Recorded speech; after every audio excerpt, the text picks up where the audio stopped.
সমস্ত প্রশংসা সেই মহান প্রভু আল্লাহর, যিনি আমাদেরকে জীবন দিয়েছেন, যার ইচ্ছাতে আমাদের আবার মৃত্যু ঘটবে, যিনি আমাদের প্রতিপালন করেন রব্বুল আলামিন, যিনি এই বিশ্ব ব্রহ্মাণ্ডের মধ্যে আমাদের মধ্যে আকারে ছোট ক্ষুদ্র এই প্রাণী, এই মানুষদেরকে শ্রেষ্ঠতা দিয়েছেন, যিনি আমাদের ভুল ত্রুটি হবেন সেই ভুল ত্রুটিগুলো ক্ষমা করার জন্য বিভিন্ন সময়, বিভিন্ন মাস, বিভিন্ন স্থান এবং নবীগণদেরকে পাঠিয়েছেন। এইগুলোর সৎ ব্যবহার করে আমরা আমাদের গুনাহগুলো মাপ পেতে পারি। যে আল্লাহর এত দয়া, যিনি আমাদেরকে ভালোবাসেন, আমাদের প্রতিপালন করেন, আমাদের গুনাহ মাফ করেন, আমাদের গুনাহ মাপের পথ বাতলিয়ে দেন, যিনি আমাদেরকে এরকম জুমা দিন দিনের শ্রেষ্ঠ, আর এরকম মসজিদ স্থানের শ্রেষ্ঠ। পৃথিবীতে যত স্থান আছে সবচেয়ে নিকৃষ্ট হলো যেখানে কেনা বেচা হয়, দুনিয়ার কারবার হয়, যাকে বলা হয় বাজার। আর সবচেয়ে উৎকৃষ্ট স্থান হলো, পৃথিবীতে যত উৎকৃষ্ট স্থান আছে সব কাছে চাইতে উৎকৃষ্ট স্থান হলো আল্লাহর ঘর, মসজিদ। বলেন সুবহানাল্লাহ। যারা এই মসজিদ ঘরগুলোকে আবাদ করে, অর্থাৎ মসজিদের কাজ হলো মসজিদে এসে আল্লাহকে সেজদা করা, জিকির আজগার করা, আল্লাহ রাসূলের কথা শোনা, আখিরাতের বিষয়গুলো মনে করা, মনে করিয়ে দেওয়া। আখিরাতের কথা কেউ বলবে, একজন শুনবে, আবার একজন বলবে আর একজন শুনবে, এরকম কাজগুলো যে মসজিদ হয়, এই কাজগুলোকে বলা হয় মসজিদের আবাদ। মসজিদ কেন্দ্রিক যে মাহফিল, সেমিনার, আধ্যাত্মিক সমাবেশ হয়, এটা হলো মূল সুন্নাহ, মানে এটাই একটা সুন্নাহ। এছাড়া মসজিদের বাইরে যে গতানুগতিক মাহফিল টফিল হয়, ইত্যাদি হয়, এগুলো একটা ভালো কাজ। এগুলো ভালো রীতিতে করলে সব পাওয়া যেতে পারে বেসমার, কিন্তু সুন্নাহ নয়। সুন্নাহ হচ্ছে মসজিদ কেন্দ্রিক। রাসূলুল্লাহ সাল্লাল্লাহু আলাইহি সাল্লাম সবসময় তার মসজিদে নববীতে বেশি মানুষকে ঈমান ও হেদায়েতের শিক্ষা দিতেন, সাহাবীদের দ্বীন শিক্ষা দিতেন, তাসাউফ শিক্ষা দিতেন, যাবতীয় শিক্ষা দিতেন। আল্লাহ তাআলা আমাদেরকে তার দয়ার বরকতে আর নবী অলিগণের উসিলায় সেরকম একটি স্থান, একটি মজলিস আমাদেরকে দান করেছেন, যেখানে বসে আমরাও সেই সুন্নাহগুলো আদায় করতে পারি, আমাদের গুনাহগুলো মাপ নিতে পারি। এই জন্য সকল প্রশংসা সমূহ সমস্ত আল্লাহর, বলেন আলহামদুলিল্লাহ। এবং সকল প্রকার উৎকৃষ্ট দরুদ ও সালাম বর্ষিত হোক ইমামুল মুরসালিন রহমতুল্লাহ আলামিন মুহাম্মদে মুস্তফা বলুন সাল্লাল্লাহু আলাইহি সাল্লাম, তাহার প্রতি, তার আল্লাহ সাহেবগণের প্রতি, তার পবিত্র বংশধরগণের প্রতি, তাকে যারা ভালোবেসেছে, তার অনুসরণ যারা করেছে এমন ব্যক্তিগণের প্রতি অনন্তকাল ধরে সকল প্রকার উৎকৃষ্ট দরুদ ও সালাম বর্ষিত হোক। আমরা বলি আমিন, আল্লাহুম্মা আমিন। মসজিদে নববীর আসাবে সুফা একটা সত্য স্থান ছিল, যেখানে সাহাবীরা অর্থাৎ দ্বীন শিক্ষার্থীরা, নবীর সোহবতে যারা থাকে তারা সাহাবী, অলিয়া উলিয়া পীর দরবেশদের সোহবতে যারা দ্বীন শিখে তারা হলো সালেক।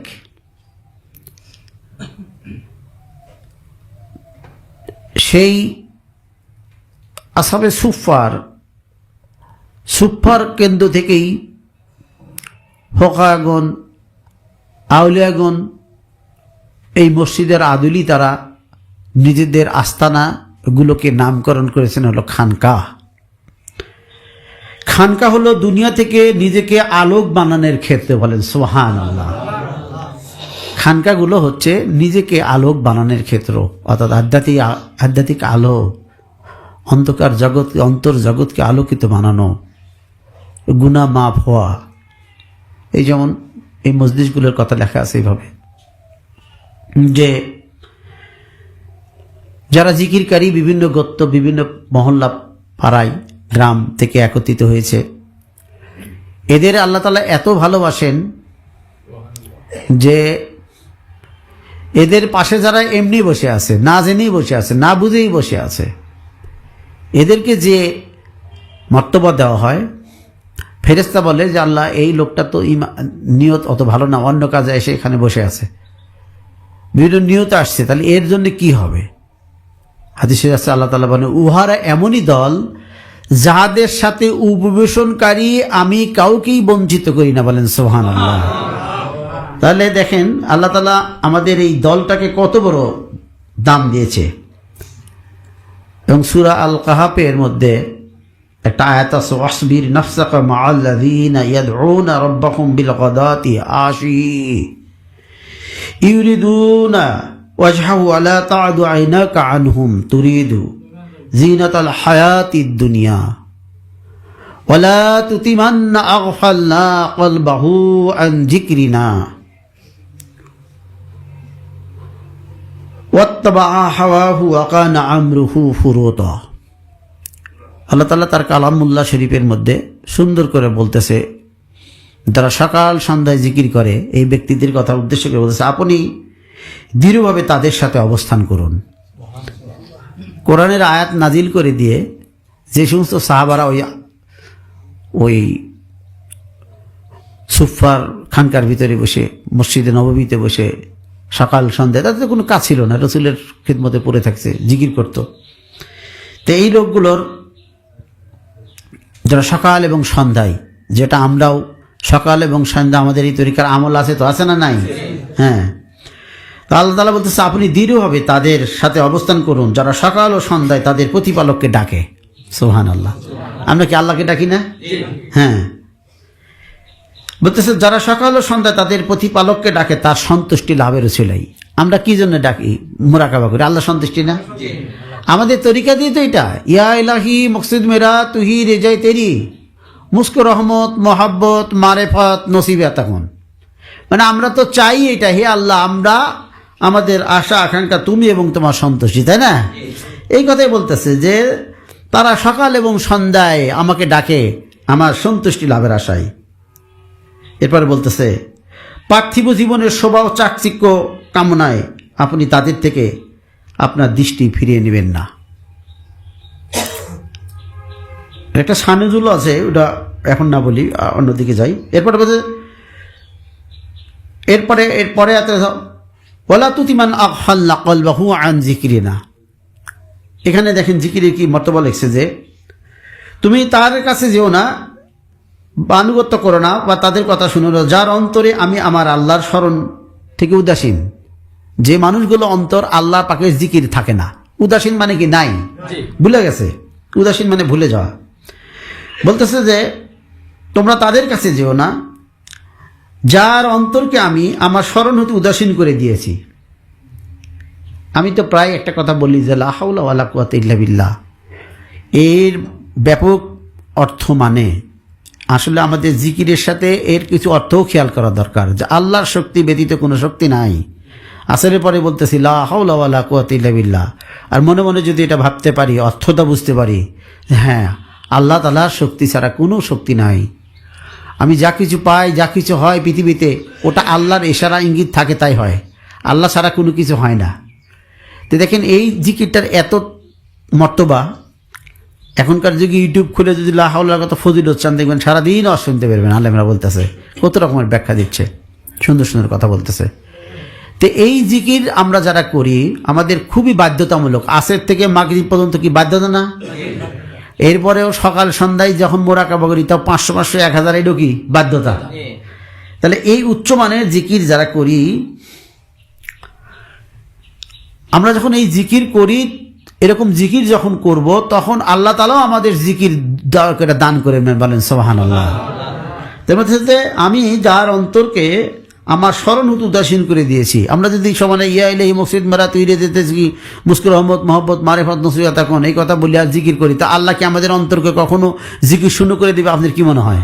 কখনোই দিবেন না। তিনি তো দয়ালু, তিনি তো চায় যে তোমরা চাও, তোমরা যদি আমার প্রতি এক হাত অগ্রসর, আমি তোমাদের প্রতি 10 হাত অগ্রসর হই, বলেন সুবহানাল্লাহ। তে এই জন্য এই কালামে বলতেছে, কোরআন শরীফে বলতেছে যে তোমরা তাদের অনুসরণ করো না যাদের অন্তরকে আমি জিকির শূন্য করে দিয়েছি, যে নিজের প্রবৃত্তির আনুগত্য করে, আর তাদের কাজই, যারা জিকির করে না তাদের কাজই হলো সীমা লঙ্ঘন করা। আল্লাহ পাকের তো একটা সীমা আছে, এই সীমা তারা বেশিক্ষণ ধরে রাখতে পারে না। জিকির ছাড়া, জিকিরের কলবি ফানা ছাড়া এই সীমা ধরে রাখা কারো পক্ষেই সম্ভব না। এটা এতটা জরুরি। এই জিকিরের দাওয়াত, সব দাওয়াত হচ্ছে, কিন্তু কোন দাওয়াতটা বন্ধ হয়ে যাচ্ছে ধীরে ধীরে? জিকিরের দাওয়াত। হয় এক দলেরা জিকিরের দাওয়াতের নামে, জিকির নামে ভণ্ডামি করতেছে, রং তামাশা করতেছে, জিকিরকে খেলার সামগ্রী বানিয়ে ফেলেছে, আর না হলে আর এক দলেরা মূল জিকিরের কথা না বললে অন্য কথা বুঝতেছে, যে জিকির মানে নামাজ পড়া, তারপর আরে বাবা সেটা তো জিকিরই, কিন্তু আলা জিকিরিল্লাহু আকবার, আল্লাহর জিকিরের শ্রেষ্ঠত্ব, এটাও তো করতে হবে নাকি? আপনি দেখেন ওই জিকির আর এই জিকিরের পার্থক্য, আমার একটা তাফসীর শোনেন। আখিরুস সালাহ, এটা অনেক জায়গায় আল্লাহ তাআলা বলছে তোমরা নামাজ পড়ো, কিন্তু কোনো জায়গায় এরকম কথা বলে নাই তোমরা নামাজ পড়তে ভুলিও না। বংশ নামাজ নিয়ে এখনই অনেক বিভ্রান্তকর অনেক যুক্তি আছে, কিন্তু আমার এই কথার উপরে যুক্তি দেওয়ার মতো কোনো যুক্তি নাই। আমি যেটা বলতেছি আপনি মনোযোগ দিয়ে শোনেন। আল্লাহ রাব্বুল আলামিন জিকিরের কথা বলছে, যিকরান কাসীরা, বেশি বেশি জিকির করো। আকিমিস সালাতি লিযিকরি, আমাকে স্মরণ করার জন্যই নামাজ। তাহলে নামাজের মধ্যে যদি আল্লাহর জিকিরই না থাকে তো নামাজই তো ভালো হয় না, তাই না? এরপরে বলতেছে ওয়ালা তানিয়া ফি জিকরি, ও বান্দারা, ও বান্দিরা, তোমরা আমার জিকির করতে ভুলিও না। তাহলে কি বুঝতেছেন? জিকিরের তাগিদ কম না বেশি? ব্যাপক বেশি জিকিরের তাগিদ। এই জন্য এই খানকাগুলো হলো দুনিয়া থেকে নিজেকে আলোক বানানোর ক্ষেত্র। সাহাবীগণ মুসলমান হয়েছে ওই খানকামুখী রসুলের কাছে হাতে হাত রেখে বায়াত হয়েই তারা খাঁটি মুসলমান হয়েছে নাকি? এই সিলসিলা, এই ধারা, এই নিয়ম কিয়ামত পর্যন্ত কায়েম থাকবে, বলেন সুবহানাল্লাহ। এখন যে চিনবে না সে চিনবেই না, যে চিনবে সে চিনবে। তো জ্ঞানী বুদ্ধিমানের নিকট সময়ের এমনই মূল্য, যার সামনে সম্পদ, সম্মান, টাকা পয়সা, অন্য কিছুর মূল্য হলো তুচ্ছ। কেননা সময়টাই হলো জীবন। জীবনের যে সময় আমরা নির্ধারণ করা আছে আল্লাহর কাছে, এই নির্ধারণের বাহিরে আমরা সময় পাই না। এই জন্য মানুষের হায়াত যদি তাত্ত্বিকভাবে চিন্তা করি, বাড়ে না, কমে। কি বলেন, তাই না? মানুষের হায়াত কমে।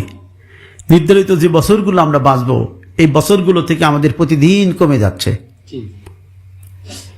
এই জন্য এই সময়ের এত দাম, যে এই সময়কে ব্যবহার করেই আমরা অনন্ত জীবন লাভ করব। আর দুনিয়াতুল মাজিরাতুল আখিরা, দুনিয়া হচ্ছে আখিরাতের ক্ষেত। দুনিয়া মানেই সময়, সময় হচ্ছে আখিরাতের ফসল ফলনের জায়গা। কি বলেন, তাই না? সময় যদি আপনি ব্যবহার করতে পারেন, এই সময় আপনি আখিরাতে পাবেন। এই সময় কিছু আছে সময় সাধারণ দামের, কিছু আছে সময় অনেক দামের। যেমন আজকে জুমার দিন, আবার মসজিদে বসা, এটাকে বলতে পারেন কোয়ালিটি সম্পন্ন সময়, বলেন সুবহানাল্লাহ। কোয়ালিটি আর কোয়ান্টিটি, অধিক আর হলো অনেক সুন্দর। একটি সাধারণ জিনিস, জাপানি পার্স, চায়না পার্স, দামের কিন্তু অনেক বেশ কম, তাই না? একটা জাপানি গাড়ির দাম অনেক টাকা বেশি, অনেক কয়েক গুণ বেশি, ওটাকে বলা হয় কোয়ালিটি। আবার সাধারণভাবে চালানো যায় চায়না গাড়ি, ইন্ডিয়ার গাড়ি, বাংলাদেশের গাড়ি, এগুলোতেও চলা যায়, কিন্তু এগুলোর দাম অনেক কম। ঠিক সময়ও তাই। জুমার দিন এবং সেই জুমার দিনটার সময়ের কিছু অংশ যদি এলেম চর্চার জন্য কাটানো যায় এবং আল্লাহ পাকের ঘরে বসে যদি কাটানো যায়, তাহলে এই সময়টা হবে কোয়ালিটি সম্পন্ন সময়, বলেন সুবহানাল্লাহ। এই সামান্য সময় আমাদেরকে অনেক বড় বরকত দিয়ে দিবে। আল্লাহ তাআলা যা কিছু করতে বলেছেন তাছাড়া বাকি সব কিছু হলো নিষিদ্ধ। কথাটা শুনতে কেমন কয় কি, তাহলে সব কিছু নিষিদ্ধ না? আল্লাহ বলছে কুলু আশরাবু ওয়ালা তুসরিফু, তোমরা খাও এবং পান করো। তাহলে আল্লাহ তো খেতেও বলছে নাকি? তাহলে যদি আল্লাহর নিয়মে খাই, খাওয়াটাও কি হবে? ইবাদত হবে। আল্লাহ আমাদের বিয়ে শাদী করতে বলছে, আমাদেরকে ঘর দর করতে বলছে, আমাদের সব কিছু করতে বলছে, কিন্তু শুধু তার নিয়ম অনুযায়ী করতে বলছে। কুল্লুম ফি কিতাবিম মুবিন। আল্লাহ পালা সব বিষয় কোরআন শরীফের মধ্যে বর্ণনা করে দিয়েছে, বলেন সুবহানাল্লাহ। আজকের খুতবাতে আমরা পড়লাম হুদাল্লিন নাস, কোরআন হচ্ছে পথ প্রদর্শক, তাই না? পথ দেখানো। এই কোরআন থেকেই আমাদের পথ বের করতে হবে, আর কোরআনটাকে বুঝতে হবে কোরআন যারা বুঝেছে সলফে সালেহিন আউলিয়া কেরামগণের বুঝমতে। যারা অন্তরে জিকির নাই তাদের জ্ঞানের দ্বারা কোরআন বুঝলে কোরআন পড়েই মানুষ একদল ভ্রান্ত হবে, আর একদল কোরআন পড়েই হেদায়েত পাবে। এটা কোরআনের মধ্যে আবার লেখা আছে। এজন্য আমাদের সেই বিষয়গুলো মনে রাখতে হবে। কথা কাজ বিশ্বাসের নাম যেমন ঈমান, অনর বিশ্বাসের নাম হচ্ছে ঈমান। অনর, যে বিশ্বাসটা টলমল করে না, কোনো কারণে নষ্ট হয় না, এই বিশ্বাসটার নাম কি? ঈমান। অনর, যেটা নড়ে না, এমন বিশ্বাসের নাম হচ্ছে ঈমান। আর সেই বিশ্বাসটা আমাদেরকে আনতে হবে রাসূলুল্লাহ সাল্লাল্লাহু আলাইহি ওয়াসাল্লাম যেভাবে বিশ্বাস করেছে, যা বিশ্বাস করতে বলেছেন আমাদেরও তাই বিশ্বাস করতে হবে, নাকি? আমাদের ধারা তো কিন্তু এইটাই। আমাদের উপরন্ত যারা ইমাম, রাহাবার, আকাবের, যে ভাষাই বলেন না কেন, এদের বিশ্বাস অনুযায়ী নিজের বিশ্বাস স্থাপন করাটা হলো ঈমান। আর সেই বিশ্বাসটা এমন বিশ্বাস হতে হবে অনর, বিশ্বাসটা যেন নড়চড় না করে। এই অনর বিশ্বাসের নামই হচ্ছে ঈমান। কথা কাজ বিশ্বাসের নাম যেমন ঈমান, তেমনি কথা কাজও বিশ্বাসের নামই হচ্ছে কুফর। দেখছেন নাকি? একই জিনিস। এই কথা কাজ বিশ্বাসের নাম হচ্ছে ঈমান, তেমনি কথা কাজ আর বিশ্বাসের নামে কি? কুফর। সম্পূর্ণ একই জিনিস। যদি আমরা ওলিয়া আউলিয়াদের মতো কথা কাজও বিশ্বাস করি তাহলে আমরা হয়তো আসবো ঈমানের আওতায়। আর যদি শয়তানও তো ওয়াসওয়াসা দেয় মানুষকে, তাই না? তো এরকম যদি অন্য বিশ্বাস করি তাহলে আমরা পড়ে যাব কুফরে। আল্লাহ তাআলা সব গুনাহ মাফ করবেন, কিন্তু কুফরি গুনাহ, শিরকের গুনাহ কখনোই মাফ করবেন না, বলেন নাউযুবিল্লাহ। একমাত্র আমাদের এই সিলসিলা মানুষকে তওবা করানোর সময় এই শব্দটা প্রয়োগ করে, বলে আমি তওবা করতেছি শিরকে জলি হইতে, শিরকে খফি হইতে, শিরকে আখফা হইতে। মানে যত রকমের শিরক আছে, যত রকমের বিশ্বাস আছে, একটা মুখে মুখে বিশ্বাস করা, একটা অন্তর অন্তরে, আর একটা আরো সূক্ষ্মাতি সূক্ষ্ম, সবগুলো গুনাহ থেকে আমরা প্রথমে আমাদের পীর মাশায়েখের কাছে হাতে হাত রেখে বায়াত হয়ে আগে ওই অন্ধকারটা আমাদের দূর হয়ে যাবে, বলেন সুবহানাল্লাহ। এই জন্য বলা হয় খানকাগুলো হলো দুনিয়া থেকে নিজেকে আলোক বানানোর ক্ষেত্র। সত্যিকারের খানকা, এটাতে যারা আসবে সত্যিকারের মানুষগুলোই আসে। এখানে মানুষ কম, এখানে মানুষ বেশি, লোক কম। লোক আর মানুষের মধ্যে পার্থক্য, মানুষ হলো হওয়ার বিষয়, কি বলেন, তাই না? মানুষ সাধনা করে হতে হয়। তো আমরা আজকে বলতে আবার সময় চলে যাবে, আজকে একটা মক্তব পাঠ করি। সামনের রমজান মাস, এই জন্য আমি এই মক্তবটা চয়েস করছি ইনশাল্লাহ। মক্তবটা হচ্ছে প্রথম খণ্ডের 45 নম্বর মক্তব। সবাই একটু ঘুম থেকে জাগেন, বলেন সাল্লাল্লাহু আলা মুহাম্মাদ সাল্লাল্লাহু আলাইহি ওয়াসাল্লাম, সাল্লাল্লাহু আলা মুহাম্মাদ সাল্লাল্লাহু আলাইহি ওয়াসাল্লাম। মক্তবটা দিয়েছে একজন খুব বিখ্যাত একজন মানুষ, মানে ওনার মুরিদরা সবাই বিখ্যাত, সবাই বড় মানুষ, কিন্তু তার মধ্যে আমরা সবচেয়ে বেশি দেখতে পাই কয়েকজনের মধ্যে ইনি একজন, শায়েখ ফরিদ রহমতুল্লাহ আলাইহি। উনি একজন বড় উচ্চস্তরের কর্মচারী ছিলেন, রাজকর্মচারী ছিলেন, মন্ত্রী ছিলেন, এবং বড় দিলওয়ালা লোক ছিলেন, দুনিয়া বিমুখ লোক ছিলেন, দুনিয়ার যা কিছু সবই কাজে লাগাইছে আখিরাতের জন্য। এই যেমন আজকে আমরা আমাদের সময়টা কাজে লাগাইতেছি কিসের জন্য? আখিরাতের জন্য না। যদি বাড়িতে থাকতাম আখিরাত হইলে তো এরকম কোয়ালিটি সম্পন্ন হতো না, বাড়িতে ভালো কাজ করলে তো এরকম হতো না নাকি? তো এরকম শাহ ফরিদ রহমতুল্লাহ আলাইহির কথা আমরা জানি যে এখানে লেখা আছে, খানকা শরীফের ফকিরগণের সাহায্য তাহারই উপর ন্যস্ত ছিল বলিয়া কৃতজ্ঞতা প্রকাশ করতেন মোতালেব হোসেন রহমতুল্লাহ। অর্থাৎ উনি নিজেই চেয়ে নিয়েছিলেন। মোতালেব হোসেন রহমতুল্লাহের খানকার ফকির শব্দের অর্থ হলো যারা ওই আমাদের ওই দোয়ার সাথে এক, এলাই মকসিদ মেরা তৈরি যে তেরি মুস্কুর রহমত মোহাম্মদ মারিফাত নসিহত এখন, অর্থাৎ যারা শুধু আল্লাহকেই কামনা করে আর কিছু কামনা করে না, এদের কি বলা হয়? ফকির। আচ্ছা, আপনারা ফকির হলে কি অসন্তুষ্ট হবেন? আপনাদেরকে যদি বলি যে এরা ফকির, তাহলে কি মন খারাপ করবেন? আল্লাহ যেন আমাদের সত্যিকারে ফকির বানিয়ে দেন, বলেন আমিন আল্লাহ আমিন। তো এই ফকিরগণের যত খাবার দাবার ইত্যাদি লাগতো খানকা শরীফের সমস্ত ভার নিছিলেন শায়েখ ফরিদ রহমতুল্লাহ আলাইহি, বলেন সুবহানাল্লাহ। এই জন্য ওনার প্রতি মোতালেব হোসেন রহমতুল্লাহ আলাদা একটা কৃতজ্ঞ করতেন। তো উনি চিঠিতে লিখছেন, এই মক্তুবটা শায়েখ ফরিদ রহমতুল্লাহের কাছে লিখছেন, আল্লাহ তাআলা আপনাকে স্বীয় পূর্বপুরুষগণের সরল পথে দৃঢ় রাখুন এবং কালচক্রের চিন্তা ক্ষোভের কারণ হইতে আপনাকে রক্ষা করুন, বলেন আমিন আল্লাহ আমিন। কি দোয়া! আমি যদি শুধু দোয়ার ব্যাখ্যা করিতে আবার অন্য কথা বলা হবে না, এত ব্যাখ্যার মধ্যে আল্লাহ তাআলা পূর্বপুরুষগণের সরল পথে, এই এতক্ষণ যে বললাম আমাদের বিশ্বাসটা হইতে হবে তাদের মতো, ঠিক তাদের সরল পথ, ইহদিনাস সিরাতুল মুস্তাকিম, তাদের সরল পথে কায়েম রাখুন, দৃঢ় রাখুন। এবং কাল চক্রে, প্রতিটা সময়েরই একটা চক্র আছে, প্রতিটা সময়েরই একটা চক্র থাকে,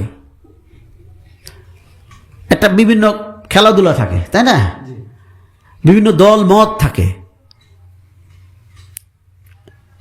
এই চক্র থেকে, এই ধোঁকা থেকে, ওলামায়ে সুদের ধোঁকা থেকে যেন বাঁচা যায়, এই দোয়াটাই করছে।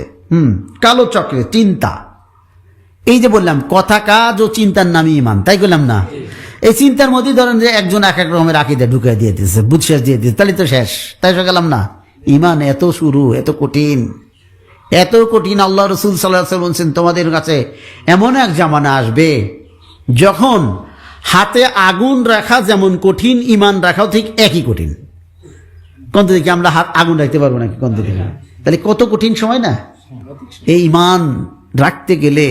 ইমান আলার রিয়াজাত, ইমান আলার সোহবত, ইমান আলার গল্প, ইমান আল্লাহর কাছে না বসলে ইমান যে কোথায় থেকে কোন দিক চলে যাবে আমরা বুঝতেই পারবো না। ইমান এত বড় সম্মানিত জিনিস, ইমান এত মূল্যবান জিনিস, ইমান ছাড়া কোনো দাম নাই। ইমান যার বড় সে অল্প আমল করলেই অনেক সব। ইমান যার নয় একটা আমল করলে 90, ইমান যার নয় দুইটা আমল করলে 900, ইমান যার নয় তিনটা আমল করলে 9000, কিন্তু ইমান যার এক দুইটা আমল করলে হবে মাত্র 100, তাই না? আর ওনার হবে 900, তিনটা হলে আর 1000 হবে 9000, এরপরে চারটা হলে আর হবে 90000, আর হবে 9000, এরকম হবে না 90। তো এইরকম ইমানটাই আমাদের ধরে রাখা দরকার। বুঝো? এরপরে আল্লাহর ক্ষোভের কারণ হইতে আপনাকে রক্ষা করুন। এরপরে লিখছে, যে যাহাকে ভালোবাসে সে তাহারই সঙ্গে, বলেন সুবহানাল্লাহ। আমি যদি আপনাদেরকে আল্লাহর জন্য ভালোবাসি আর আপনারাও যদি আমাকে আল্লাহর জন্য ভালোবাসেন, তাহলে আমাদের এই ভালোবাসাটা যা আমার মুর্শিদ তার মুর্শিদ যা কার সাথে পড়বে? রাসূল সাল্লাল্লাহু আলাইহি ওয়াসাল্লামের সাথে পড়বে। হ্যাঁ, তাহলে আমাদের এই যে যাকে ভালোবাসে সে তার সঙ্গে, তাহলে আমাদের হাসর নাসর কার সাথে হবে? নিশ্চয়ই আল্লাহ রসুলের সাথে হবে ইনশাআল্লাহ, তাই না? ভালোবাসতে গেলে যাকে ভালোবাসা যায় তার কাছে বসে থাকতে বিরক্ত লাগে না? ভালো লাগে। তার বাড়ি যাইতে কি কোনো অসুবিধা লাগে? তা তো লাগে না। তো ভালোবাসার প্রমাণই হলো মাসিক মাহফিলগুলো। এই জন্য আমাদের শায়েখগণ মাসিক মাহফিলের সিস্টেম করে দিয়ে দিছে, যাতে আমরা ভালোবাসা থাকলে বোঝা যায়, এবং সেটা আল্লাহ, আমি বোঝার দরকার নেই, আল্লাহই বুঝবে যে ভালোবাসে বলে এখানে আছে, তাই না? আল্লাহর খাতায় সেটা উঠে যাবে, যাতে তারা লাভবান হয়, অল্প আমলে বেশি লাভ পায়। এই জন্য মাসিক মাহফিলগুলো। এরপরে লিখছে, দৈহিক সম্পর্ক উক্ত সঙ্গ লাভের এক প্রকার প্রতিবন্ধক বটে, এই অন্ধকারময় দেহের কাঠামো হইতে মুক্তি লাভের পর সবই যেন নিকট হইতে নিকটতর এবং সবই যেন মিলন। বলেন সুবহানাল্লাহ। এখানে একটু বুঝে দিই, আমি আসলে মার্ক করছি হলো রমজানের উপরে কথা বলবো, তারপরে একটু একটু করে যাই আমরা। যে এই অন্ধকারময় দেহের কাঠামোতে মুক্তি লাভের পর সবই যেন, তারা গেল দৈহিক সম্পর্ক, উক্ত সঙ্গ লাভের এক প্রকার প্রতিবন্ধক, অর্থাৎ দৈহিক সম্পর্ক সঙ্গ লাভের প্রতিবন্ধক। মনে হতেছে যে আমি দেখলাম সিরাজগঞ্জ, আমি দেখলাম ঢাকায়, আমি দেখলাম অমুক জায়গায়, হুজুর থাকলো বয়রে, তাহলে কেমন সহবত হলো, তাই হলো না? কিন্তু আমাদের এখানে সহবতের সুন্দর সংজ্ঞা দেওয়া আছে। তোমরা যখন রিয়াজত করো, জিকিরের খেয়াল, সবক মাকামের খেয়াল, মুর্শিদের খেয়াল, এই খেয়ালগুলোই মানে এটা তো মন, এ তো এই মানুষ নাই, তো আর একটা মানুষের পূজা করি আমরা, আর একটা মানুষকে ভালোবাসি আমরা, তাই না? এই মানুষকে তো না, আমরা ওই অন্য একটা জগতের, অন্য ভিতরের যেটা আসলে মানুষ, যেটা চলে গেলে আসলে মানুষ তো সেটাই। মানুষ যখন চলে যায়, ইন্তেকাল করে, স্থানান্তরিত হয়ে যায়, তখন এই দেহগুলো নিয়ে মানুষ কি করে, এক এক ধর্মের অনুযায়ী এক রকম ভাবে সেটা সৎ কাজ করে আসে নাকি? আসল তো আর একটা, সেটা তো দেখা যায় না। এই যে অন্তরের জগতের যার যার শায়েকের খেয়াল, যে যেখানে দূরে থাকলে তো সমস্যা নাই, সমস্যা আছে কেন? সমস্যা নাই। এই কথা লেখছে যে নিকটতর এবং সবই যেন মিলন, এটা একটা। আর একটা আল্লাহর কথা দিয়েছে যে আল্লাহর সাথে যে মিলন, আমরা যদি বলি ইয়া ইলাহি মকসিদ মেরা তুহি রে যাইতরি, ও আল্লাহ আমার মকসিদ শুধু তুমি, তোমার সন্তুষ্টি, তাহলে এর সাথে মিলনটা কবে হবে? এই মিলনের মাধ্যম দিয়ে ওই মিলন ঘটে যাবে। যে ব্যক্তি তার ফানাফির শায়েক হতে পারছে, সে ব্যক্তি আল্লাহ রাব্বুল আলামিন তার ফানাফির রাসূল এবং ফানাফিল্লাহ আল্লাহর দিকেও নিয়ে যাবে। বলেন সুবহানাল্লাহ। মৃত্যু শীততুল্য, বন্ধুকে বন্ধুর সহিত সন্মিলিত করে দেয়, অর্থাৎ মৃত্যু হলেই তো আল্লাহর কাছে যাওয়া যায়, তাই না? আমরা বলি ইন্না লিল্লাহি ওয়া ইন্না ইলাইহি রাজিউন, হ্যাঁ নিশ্চয় আমরা আল্লাহর এবং আল্লাহর কাছে ফিরে যাবো, কি বলি তাই বলি না? যে ব্যক্তি আল্লাহ তাআলার সাক্ষাতের প্রত্যাশা রাখে, তাহাকে বলো নিশ্চয় আল্লাহ তাআলার সাক্ষাতের নির্দিষ্টকাল সমাগত। হাদিস আর কি, কোরআনের আয়াত। এই আয়াত শরীফে প্রত্যাশীগণের সান্ত্বনা স্বরূপ, কিন্তু আমাদের মত ব্যক্তিগণ অবস্থা বুজুর্গগণের অনুপস্থিতি অত্যন্ত শোচনীয়। কিন্তু মোতার পেছনে হচ্ছে আমাদের মতো পশ্চাৎবর্তী পিছনের মানুষ, আমরা গুনাহগার মানুষ, আমরা নিজেকে ছোট করছে উনি।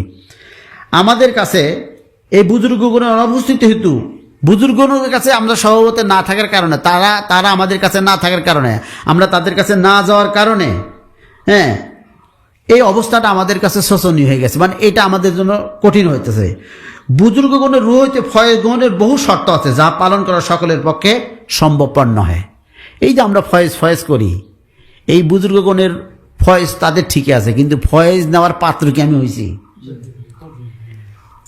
পাত্র ছাড়া তো হবে না। মূল্যবান জিনিস যে পাত্র না হলে কি সেখানে প্রবেশ করানো যাবে? সম্ভব না। এই জন্য আমাদের সেজদা শরীফে যে আদবগুলো দেওয়া আছে, বা এগুলো আপনারা পড়াশোনা করে নেবেন। আদবে আউলিয়া, আদবি ইহসান, এবং আদবের অনেক কথা। আদব আমরা আগে তৈরি করবো আদব ভক্তি মোহাব্বত, এখন বলে আদব খেদমত। তো এই আদব রক্ষা, আদব যদি ঠিক থাকে, তাহলে সেন ওই মুরিদের, ওই পীরের ফয়েজ ওই মুরিদের। একটা কেসটা শোনাবো আজকে, এর সাথে রিলেটিভ বলা চলে। এই যেহেতু দুনিয়া বিমুখতা, হাসান বসরি রহমতুল্লাহের নাম তো আমরা সবসময় শুনি, তাই না? হাসান বসরি রহমতুল্লাহের একটা চিঠি, এই চিঠির সাথে আমি আর একটা চিঠি পড়ে শোনাবো, সবাই শুনবেন? একটা চিঠি, এটা হাসান বসরি রহমতুল্লাহ এই চিঠি লিখছিলেন, হ্যাঁ, ওমর ইবনে আব্দুল আজিজ রহমতুল্লাহ কাছে। ওমর ইবনে আব্দুল আজিজ এমনিতে বিরাট ওলি আল্লাহ, মানে এ এক ওলি আল্লাহ আর এক ওলি আল্লাহর কাছে চিঠি লিখছে। হ্যাঁ, তো ভালো ভালো কথা নিজের মধ্যে থাকলেও আর একজন যদি বলে তাও ভালো লাগবে, যদি সে আল্লাহ আল্লাহ হয়।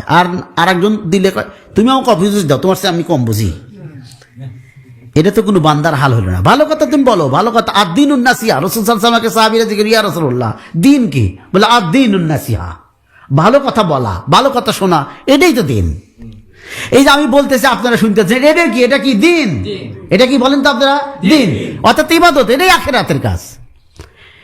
এই জন্য হাসান বসরি রহমতুল্লাহ ওমর ইবনে আব্দুল আজিজের কাছে লিখতেছে, একটা চিঠি লিখছেন। আমি এই চিঠিটা সংগ্রহ করছি একটু ইয়ে করে, একটু চিঠিতে লিখেছেন, হে প্রিয় দিনী ভাই, কুল্লি মুসলিমিন একওয়াতিন, সকল মুসলমান ভাই ভাই না? দুনিয়ার ঘর ছেড়ে চলে যেতে হবে, চিঠির ভাষা। তাও কাকে লিখছে? ওমর বিন আব্দুল আজিজ, যিনি নিজেই একজন বড় মানুষ, তিনি কিন্তু মুজাদ্দেদ। এই রেফারেন্স আর কথা আছে, আমাদের মোজা আলবেসানিকে কি বলা হয়? দ্বিতীয় সাব মুজাদ্দেদ, মানে দ্বিতীয় মুজাদ্দেদ আর কি। হ্যাঁ, দ্বিতীয় সহস্রাব্দী মুজাদ্দেদ।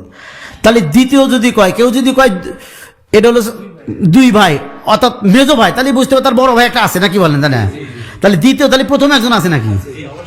তাহলে এই প্রথমটাই হলো ওমর ইবনে আব্দুল আজিজ রাহমাতুল্লাহ বলেন, সুবহানাল্লাহ।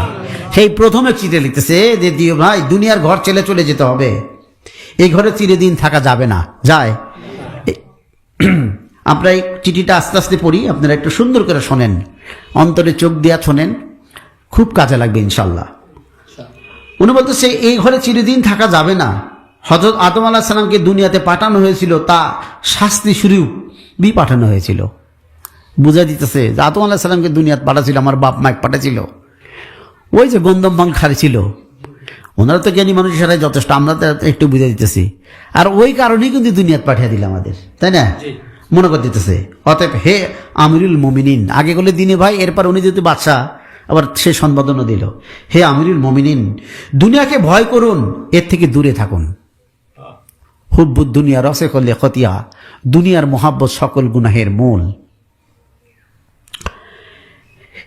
এরপরে বলতেছে যে দুনিয়া বর্জন করে, দুনিয়া তার জন্য কল্যাণকর। এরকম চিঠি আমাকে কেউ লিখলে আমি হয়তো ভাববো যে কি ওবার আমি জানি না, কিন্তু এটা হলো আমার অহংকার।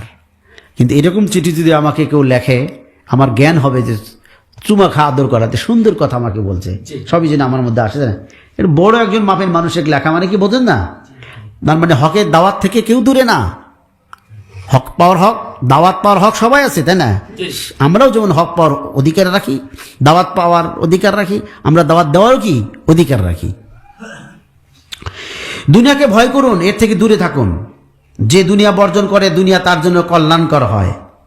যে দুনিয়ায় ধনী, সেই প্রকৃত অভাবী। ওমর আব্দুল আজিজকে বলতেছে দুনিয়ায় যে ধনী, হাসান বসরি বলতে সেই হলো প্রকৃত অভাবী। কি জন্য? যে দুনিয়া ধনীর চাইতে গরিবরা 500 বছর আগে পূর্বে জান্নাতে যাবে, তাহলে গরিব হলো না, আরো বিপদে পড়ে গেল সে। এই জন্য দুনিয়ার জন্য প্রতি মুহূর্তে কত যে বনি আদম হত্যার শিকার হচ্ছে, এই কথাটা কিন্তু বাস্তব। দুনিয়ার জন্য অনেক মানুষ মারামারি করে হত্যা হচ্ছে না? কেউ হয় একজনকে হত্যা করতেছে ওই দুনিয়ার জন্য, অথবা দুনিয়া তার কাছে আসে বলে আর ও নিজেও জানে যে আজকে আমি হত্যা হবো, আর একজন ওকে হত্যা করতেছে ওর দুনিয়া নেওয়ার জন্য। এই শুধু দুনিয়ার কাহিনীতে হত্যা হচ্ছে, এই কথাটাই বলছে যে দুনিয়ার জন্য প্রতি মুহূর্তে কত যে বনি আদম হত্যার শিকার হচ্ছে। যে দুনিয়াকে সম্মান দেবে, দুনিয়া তাকে অপমান করবে। দুনিয়াকে যে সম্মান দেয় যারা, দুনিয়া তারা অপমান হয় না, দেখেন না? হ্যাঁ, আমরা তো যদি না বুঝি কিছু করার নাই। এই দেখেন দুনিয়া যারা পাওয়ার জন্য এমপি মিনিস্টার হয়, আবার আল্লাহ তাদের অপমানও করে না।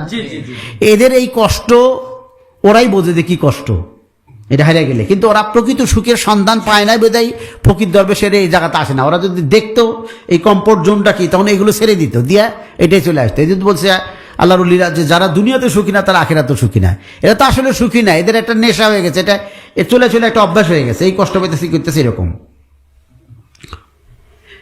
দুনিয়া হচ্ছে সর্বনাশা বিষ। যে দুনিয়া জমা করবে, দুনিয়া তাকে অভাবে ফেলবে। দুনিয়া আপনি যত জমা করবেন, আপনি তত অভাবে করবেন। কারণ একটা জমি কিনছেন, পরক্ষণই আবার আর একটা জমি কেনার জন্য আপনার ভিতরে অভাব শুরু হয়ে যাবে। তাহলে কি অভাবে পড়লেন না? যারা তার পরিচয় জানে না, তারাই তাকে খেয়ে তার হাতে অপমৃত্যু বরণ করে। দুনিয়ার পরিচয় যারা জানে না, তারাই দুনিয়া খেবার যা অপমৃত্যু বরণ করে। এই মৃত্যু ওই জানের মৃত্যু না, এটা হলো আত্মার মৃত্যু আর কি। সুতরাং দুনিয়াতে এইভাবে থাকুন যেভাবে কেউ তার জখমে ওষুধ ব্যবহার করে। ওমর বিন আব্দুল আজিজকে উপদেশ দিয়েছে হাসান বসরি রহমতুল্লাহ আলাইহি যে দুনিয়াতে এমন ভাবে থাকুন যেভাবে কেউ তার জখমে ওষুধ ব্যবহার করে। আমরা জখমে ওষুধ দিই না? আসন্ন দীর্ঘ বিপদের ভয়ে সাবধানে চলে এবং রোগ বেড়ে যাওয়ার ভয়ে তিতা ওষুধও বাধ্য হয়ে সেবন করে। মানে এই দুনিয়াটা আমাদের নিতে হবে ওই রকম, যেহেতু দুনিয়া হলো আখিরাতের খেত, দুনিয়ায় যদি না থাকে তাহলে আখিরাত পাবো কিনা? এই জন্য আমাদের ঘর দর করতে হবে, যে ঘরের মধ্যে চুপচাপ বসে থেকে ইবাদত বন্দি করতে হবে। তাহলে ঘরে যদি না থাকে বৃষ্টির মধ্যে তো ইবাদত করতে পারবো না, তাহলে আমার ঘর একটা করা লাগবে না? তো ঘরটা করা লাগবে, নিয়তে কিন্তু অন্যটা থাকা যাবে না। যে ঘরটা করলে শ্বশুরবাড়ির লোক এসে দেখবেন জামাই আমার অনেক বড় ঘর, বউ করবি অনেক করবি, মানুষে বলি অনেক কামাকে দিচ্ছে, সবই গেল, শেষ, সব শেষ। অথচ ওই রকম নিয়ত না হয় যে আপনি অট্টালিকাও করতে পারেন, ওই অট্টালিকার যত বেশি টাকা খরচ হচ্ছে ততই আপনার সব হবে। আল্লাহ যেন ওই রকম নিয়ত আমাদের দান করে, সব বলেন আমিন। আল্লাহ তো বলতেছে যে তিক্ত ওষুধও বাধ্য হয়ে সেবন করে। ধোঁকাবাজ, এই দুনিয়া থেকে দূরে থাকুন। দুনিয়া মানুষের জীবনের অকল্যাণ ডেকে আনার জন্যই নানা রঙে সাজে। এই দুনিয়াটা আমাদেরকে অকল্যাণ করার জন্য বা বিভিন্ন রকমের সাজে, এগুলো হাদিসের মধ্যে, কোরআনের আয়াতের মধ্যেও আছে। এবং শত রকম আশা দেয়। এই দুনিয়া আমাদের কত রকমের ধোঁকা দেয়, বিভিন্ন আশা দেয়, এইগুলো এই হবে, এই হবে, এই হবে, ইত্যাদি ইত্যাদি। দুনিয়া ওই রূপসী দুলহানের মতো। এরপরে বলতেছে আর একটা কঠিন উদাহরণ দিচ্ছে, দুলহান, নববধূ। কিরকম বধূটার পরিচয় দিচ্ছি, ওই রূপসী দুলহানের মতো, অর্থাৎ এক জায়গায় বিয়ে হয়েছিল তার, এইরকম। দুনিয়া হলো ওই রূপসী দুলহানের মতো, যার রূপ ও অপরূপ শ্বাস সবার দৃষ্টি কেড়ে নেয়, এমন একটা সুন্দরী সে, কিন্তু এর আগে বিয়ে হয়েছিল তার। দুনিয়াতে এই জমি একবার, এই দলিলটা একবার আমার হাতে আছে, এরপর আমার সন্তান হাতে যাবে, এরপর আবার আর, এইগুলোই তো হয় নাকি, বিয়েই তো হয়। এনে গভীরভাবে বুঝতে হবে ব্যাপারটা।